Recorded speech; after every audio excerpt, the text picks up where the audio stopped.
inclusive, teve postagem do Marco Rubio sobre isso, o secretário de Estado americano, falando a alegação oficial dos Estados Unidos para aplicação dessa tarifa. Vamos juntos ver aqui, ele fez uma postagem em que ele diz o seguinte, ele repete o que foi formalizado, que o governo americano aplicou uma sobretaxa de 25% sobre parte dos produtos brasileiros, sobre o que ele chama de ser a maioria das importações brasileiras. Sobre esse número a gente já conversa mais, e diz o seguinte, para que não haja nenhuma confusão sobre o motivo, o presidente Lula e o seu governo não negociariam com os Estados Unidos de boa fé. Está aqui a manifestação do Marco Rubio. E aí ele segue.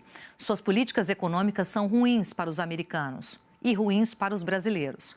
Durante o último ano, Lula priorizou seu próprio ego em detrimento de um acordo que beneficiasse o povo brasileiro.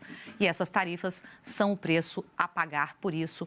Manifestação oficial do Marco Rubio, que além de oficializar, quer dizer, de repetir ali o anúncio oficial de Trump, ele também faz ataques ao governo e ao presidente Lula sobre condutas que ele considera inadequadas e prejudiciais para a negociação com os Estados Unidos, condutas de Lula, e até mesmo para os brasileiros. O governo recua e retira a palavra retaliação do vocabulário político sobre o tarifaço.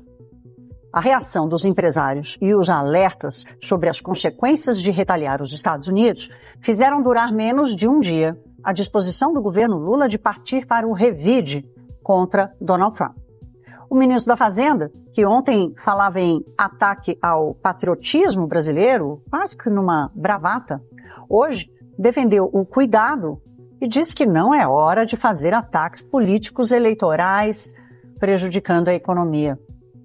A cobrança dos setores afetados, e mesmo daqueles que respiraram aliviados com as exceções, sempre foi de mais empenho e mais presença do governo brasileiro na negociação. O desafio agora é saber se o governo vai traçar, ou melhor, vai trocar a retórica do enfrentamento por uma estratégia real de negociação. Olha, um dos posicionamentos importantes, não só ontem, mas nos últimos dias, tem sido do ministro da Fazenda, Dario Durigan. Claro que ele é o ministro da Economia do Brasil. Até poucos dias atrás, e até ontem, ele estava num discurso mais duro, né? Ontem invocou, inclusive, o patriotismo brasileiro, dizendo que o patriotismo estava sendo atacado. Enfim, institucionalmente, nem caberia um ministro da Fazenda ter esse tipo de posicionamento. Mas, de qualquer forma, hoje ele foi também o primeiro a recuar e dizer, olha, vamos estudar, vamos olhar, vamos ter essa cautela. Sabe, que esse último ponto é super importante, que eu ouvi de advogados eleitorais agora há pouco, né, que é essa mistura dos papéis, que o Alexandre de Moraes provoca. Ele não está mais no TSE, portanto ele não pode atropelar o TSE, nem nas suas avaliações, nem nas provocações sobre as campanhas. Ele não deveria fazer isso, né? Se tiver alguma linha fina da legislação que permite, ele estaria abusando. E neste clima político que nós estamos, isso acaba gerando mais imprevisibilidade. E aí, Jussara, você que conhece bem a cena política em Brasília, sabe que o que aconteceu hoje é senha para um vício brasileiro. A judicialização de tudo que acontece. Certamente será o próximo 2019, o Marlon Carvalhaedo da Rocha estuprou uma menina de 11 anos de idade. O que a lei daquela época dizia é que a pena máxima era de 15 anos. Sabe quantos anos ele pegou? 8. Apenas 8 anos de cadeia. A justiça entendeu assim, não, veja bem, é só a primeira vez que ele estupra uma menina, vamos pegar leve, dá uma pena mínima aí pra ele. 8 anos tá bom.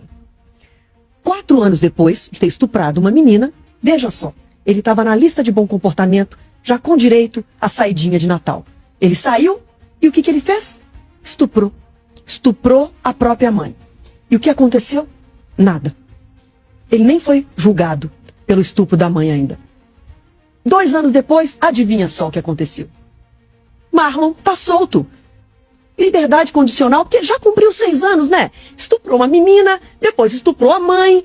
E aí tá bom, 6 anos que ele cumpriu. Deixa ele solto aí que tá tudo bem. Isso agora, em 2025. Tinha 8 meses que o Marlon estava solto. O que ele fez? Estuprou e matou uma menina de 14 anos. E confessou o crime na polícia. Então tá tudo certo, gente. Os errados somos nós que estamos indignados. Tá tudo certo. O Marlon só fez o que a justiça deu para ele. O Marlon só exerceu o direito que a justiça deu para ele. Direito de estuprar e direito de matar. E é isso que acontece com muita frequência no nosso país.